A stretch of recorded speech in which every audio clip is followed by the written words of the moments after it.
दरिया बनकर किसी को डुबाने से बेहतर है कि जरिया बनकर किसी को बचाया जाए। नमस्कार दोस्तों, बहुत स्वागत है आपका हमारे चैनल अच्छे संस्कार में। आज हम जानने वाले हैं माह फरवरी का कर्क राशि का राशिफल। दोस्तों, यह कार्यक्रम बहुत ज़्यादा महत्वपूर्ण कार्यक्रम है। पूरे ध्यान से सुनिएगा, कुछ मिनट के लिए पूरा फोकस आपका यहाँ पर होना चाहिए, यहाँ पर। तो दोस्तों, सबसे पहले हम जान लेते हैं आपके स्वास्थ्य के बारे में। और दोस्तों, यह कार्यक्रम चंद्र राशि पर आधारित है, यानी कि आपकी जो जन्म की तारीख है उसके आधार पर जो आपकी चंद्र राशि बनती है उसके आधार पर यह कुंडली है, यह प्रोडक्शन है। आप इसे उसके आधार पर देखिएगा। तो दोस्तों, शुरुआत करते हैं सबसे पहले स्वास्थ्य की। फरवरी, यह महीना स्वास्थ्य के दृष्टिकोण से उतार चढ़ाव से भरा रहेगा। आपको इस महीने विशेष रूप से महीने के पूर्वार्ध में स्वास्थ्य पर ध्यान देने की आवश्यकता पड़ेगी। अष्टम भाव में पूरे महीने शनि महाराज और सप्तम भाव में सूर्य और बुध की उपस्थिति रहेगी। इसके साथ ही मंगल महाराज द्वादश भाव में विराजमान रहेंगे। इससे स्वास्थ्य समस्याओं के प्रति आपको थोड़ी सावधानी बरतनी होगी। आप मानसिक तनाव का शिकार ना हो, इसलिए ज़्यादा चिंता ना करें। और कभी भी कोई समस्या हो तो अपने आसपास के लोगों से बात कर लें, या कोई ऐसा जिससे आप अपने दिल की बात कर सकें, उसे अपने दिल की बात कह दें, जिससे आपका दिल हल्का हो जाए और मानसिक तनाव आपके ऊपर हावी ना होने पाए। इससे आपका स्वास्थ्य भी ठीक रहेगा। इस महीने आप कसरत करें और सुबह की सैर करें।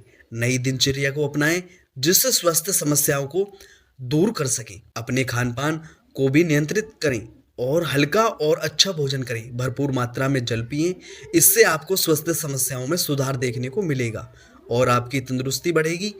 और दोस्तों, अब जान लेते हैं आपके करियर के बारे में। दोस्तों, करियर कैसा रहेगा?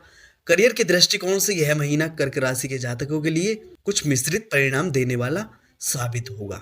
इस महीने आपको काम के सिलसिले में काफ़ी भाग दौड़ करनी पड़ेगी। आप काफ़ी मेहनत भी करेंगे, लेकिन उसका फल आपको थोड़ा कम मिलेगा। आप जितनी मेहनत करते जाएंगे उतना ही परिणाम आपके पक्ष में आएंगे। आपकी तनख्वाह में बढ़ोतरी हो सकती है और आपकी उम्मीद से अधिक बढ़ोतरी होने से आपकी खुशी का कोई ठिकाना नहीं रहेगा। दोस्तों, यानी कि आप इस समय जितनी ज़्यादा मेहनत करेंगे उतना आप फल प्राप्त कर पाएंगे। वरिष्ठ अधिकारी आपके गुरु के समान व्यवहार करेंगे और आपका ध्यान रखेंगे। इससे आपको बहुत अच्छा लगेगा और आपसे उनके संबंध मधुर बनेंगे। आप यदि नौकरी बदलना चाहें तो उसके लिए भी अच्छे अवसर इस महीने आपको मिल सकते हैं। छठे भाव के स्वामी बृहस्पति महाराज का एकादश भाव में जाना आपकी मेहनत को बढ़ाएगा, लेकिन मेहनत से आपको उत्तम आमदनी के योग भी बनेंगे। करियर में आपकी धाक धमनी शुरू हो जाएगी। व्यापार कर रहे जातकों के लिए उतार चढ़ाव से भरा समय रहेगा। आपको सोच समझकर ही व्यापार में धन लगाना चाहिए। बिना सोचे निवेश करने से समस्या हो सकती है और व्यापार में हानि उठानी पड़ सकती है। आपके व्यावसायिक साझेदार से भी संबंधों पर असर पड़ सकता है, हालांकि उनकी सलाह से आपके व्यापार को अच्छी उन्नति मिलेगी। महीने का पूर्वार्ध अच्छा है, उत्तरार्ध में कुछ थोड़ी समस्याएं रह सकती हैं।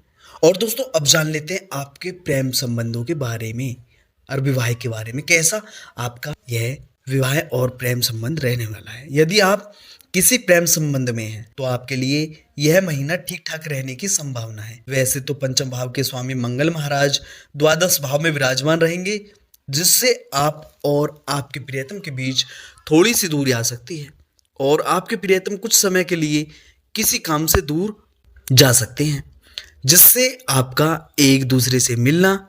लेकिन बृहस्पति महाराज की दृष्टि पंचम और सप्तम भाव पर होने के कारण आप अपने प्रेम संबंधों को मजबूत बनाएंगे, उसमें प्रगति आएगी। आप अपने प्रियतम से विवाह की बात भी कर सकते हैं, उनसे विवाह की बात पक्की भी हो सकती है। अविवाहित लोगों का विवाह होने के योग भी बन सकते हैं। जो जातक पहले से ही विवाहित हैं उन्हें अपने वैवाहिक संबंधों में थोड़ी सी सावधानी रखनी होगी। सूर्य और बुध के सप्तम भाव में विराजमान होने से आपके जीवन साथी बड़े काम की सलाह देंगे।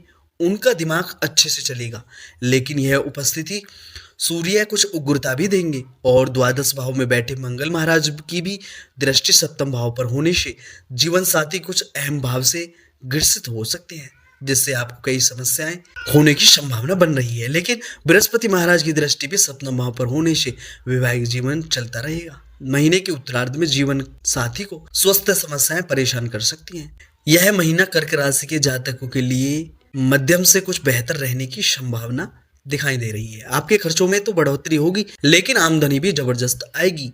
इससे आप आय और व्यय के बीच अच्छा सामंजस्य रखकर अपनी आर्थिक स्थिति को बेहतर बना पाएंगे। निवेश करने से भी आपकी आर्थिक स्थिति में कुछ सुधार आने के योग बन सकते हैं और आपकी आर्थिक चुनौतियों में कमी आएगी। स्वास्थ्य समस्याओं के प्रति महीने की शुरुआत में थोड़ा ध्यान रखने की आवश्यकता पड़ेगी। लंबी यात्राओं के योग बनेंगे। किसी खास विपरीत लिंग मित्र के साथ लंबी यात्रा के योग बन सकते हैं। यह यात्रा के दौरान किसी से खास मित्रता हो सकती है। यह महीना मौज मस्ती में व्यतीत हो सकता है। इसके साथ ही कुछ धर्म कर्म के कार्य भी आप कर सकते हैं। पारिवारिक संबंध मधुर रहेंगे, वैवाहिक संबंध भी अच्छे रहेंगे, लेकिन कुछ समस्याएं भी सामने आएंगी। प्रेम संबंधों के लिए महीना उतार चढ़ाव से भरा रहेगा। विद्यार्थियों के लिए यह अच्छा समय रहेगा। आपको अपने कार्य क्षेत्र में सम्मानित किया जा सकता है। आप खूब मेहनत भी करेंगे, जिसका आपको भरपूर मेहनताना भी मिलेगा और आपके काम की प्रशंसा भी होती रहेगी। और दोस्तों, अब जान लेते हैं इनकी आर्थिक स्थिति के बारे में। यदि आपकी आर्थिक स्थिति को देखा जाए तो यह महीना खर्चों से भरा रहेगा। एक तरफ तो द्वादश भाव में बैठे मंगल महाराज आपके खर्चों को लगातार बनाए रखेंगे, जिससे आपकी आर्थिक स्थिति पर लगातार दबाव रहेगा और उसे संभालना आपके लिए चुनौती होगा। ऊपर से दूसरी तरफ शनि महाराज भी पूरे महीने अष्टम भाव में रहेंगे, जिससे धन हानि के योग बन सकते हैं और बिना सोचे समझे धन लगाना आपके लिए नुकसानदायक रहेगा। महीने के पूर्वार्ध में तो सूर्य और बुध सप्तम भाव में रहेंगे, लेकिन उसके बाद वह आपके 8वें घर में आ जाएंगे, जिससे आपको बहुत सोच समझ कर ही धन खर्च करने पर ध्यान देना होगा, अन्यथा आपकी योजनाएं सही दिशा में आगे बढ़ने से रह जाएंगी। आर्थिक समस्याओं को आप बढ़ जा सकते हैं। यदि आप इस महीने कहीं निवेश करना चाहते हैं तो महीने के पूर्वार्ध में कर सकते हैं, विशेषकर शुरुआती 2 सप्ताह के दौरान। उसके बाद सावधानी रखें। हालांकि एकादश भाव में बैठे बृहस्पति महाराज की कृपा से धन प्राप्ति के योग बने रहेंगे और आपके पास धन की कमी नहीं होगी, जिससे आपके अंदर निश्चितता का भाव रहेगा। और दोस्तों, अब जान लेते हैं इनके मित्र और परिवार के बारे में। देखिए, यह महीना पारिवारिक तौर पर संतुलित रहने की संभावना बन रही है। चतुर्थ भाव के स्वामी शुक्र महाराज पूरे महीने आपके 9वें घर में राहु महाराज के साथ विराजमान रहेंगे और दसम भाव के स्वामी मंगल महाराज वे आपके 12वें घर में विराजमान रहेंगे। इससे पारिवारिक संबंधों में हल्का फुल्का उतार चढ़ाव रहेगा, लेकिन पारस्परिक स्नेह बना रहेगा। परिवार में सामंजस्य भी बना रहेगा। आपसी समस्याएं कम होंगी और एक दूसरे पर विश्वास जमेगा। परिवार के लोग एक दूसरे के साथ अच्छा समय व्यतीत करेंगे। तीसरे भाव में केतु महाराज के उपस्थित होने से भाई बहनों को कुछ समस्याएं हो सकती हैं और उनसे आपके संबंधों में कुछ असर दिखाई देगा, लेकिन बृहस्पति महाराज की दृष्टि तीसरे भाव पर होने से उन सभी समस्याओं का हल निकल जाएगा। आपसे उनके संबंध मधुर बनेंगे। आप एक दूसरे का साथ देंगे, जिससे परिवार में एक रूपता बढ़ेगी और एकजुटता का प्रभाव बना रहेगा। दूसरे भाव के स्वामी सूर्य महाराज सप्तम भाव में विराजमान रहेंगे, जिससे पैतृक व्यवसाय कर रहे जातकों को और अच्छे परिणाम देखने को मिलेंगे।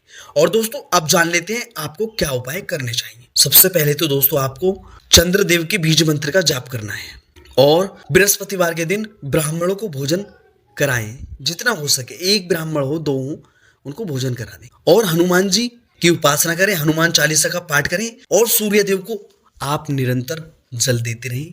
आपके मान सम्मान में भी बढ़ोतरी होगी और आप सुख समृद्धि से बढ़ते जाएंगे। तो मित्रों, इस वीडियो में सिर्फ इतना ही और हम मिलते हैं एक और नेक्स्ट वीडियो लेकर के। तब तक हमारे साथ बने रहिएगा और देखते रहिएगा। जय श्री राम दोस्तों।